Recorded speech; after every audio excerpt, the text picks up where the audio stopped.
رمضان کریم ہے۔ بعض لوگوں کو یہ بھی مسئلہ ہوتا ہے کہ یہاں تک فتوے دے رہے ہیں کہ رمضان کو کریم نہیں کہنا چاہیے، یہ بھی بدعت ہے۔ یہ بھی کیا ہے؟ پتہ نہیں ان کے ہاں دین کیا ہے۔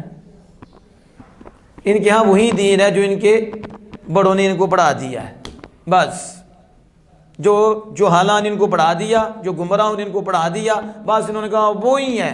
نہ بخاری، نہ مسلم، نہ سیاستہ کی کتب، نہ صحیح ابن حبان، نہ ہی موجم، نہ ہی جامع صغیر، نہ ہی فیض القدیر، نہ ہی کنز العمال، دیگر کتب حدیث ان کے ہاں کوئی حیثیت نہیں رکھتی۔ ان کو جو انہوں نے کہہ دیا، انہوں نے کہا بس یہ سارے اہل سنت و جماعت گمراہ کافر ہیں، یہ تو بدعت کرتے ہیں، یہ فلاں کرتے ہیں، یہ فلاں کرتے ہیں۔ اب شہر کریم پہ بھی مسئلہ بن گیا، یہ بھی بدعت ہے۔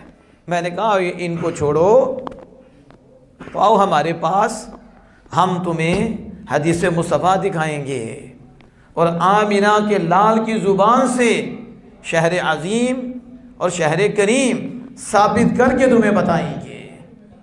اب یہ حضور نے خود خطبہ دیا رمضان المبارک آنے سے پہلے، تو حضور صلی اللہ علیہ وسلم فرمایا اغلکم شہر مبارک شہر عظیم، تمہارے پاس ایک ایسا مہینہ سایہ فغن ہو رہا ہے جو مہینہ کریم ہے، جو مہینہ عظیم ہے۔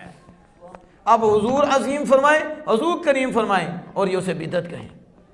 پتہ چلا کہ انہوں نے خود دین پڑھا ہی نہیں، نہ یہ کسی اہل حق کے پاس بیٹھے ہیں، بس جو وہ کہہ دیتے ہیں، جو نیٹ سے لے لیتے ہیں، اسے ہی دین سمجھ بیٹھتے ہیں اور فتوے دینے شروع کر دیتے ہیں۔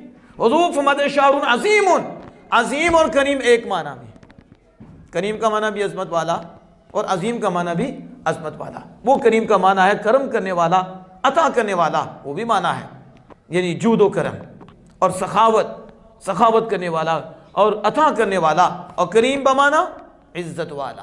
انہو لقول رسول کریم، یہ رسول کریم کا قول ہے، تو کریم عظمت والا۔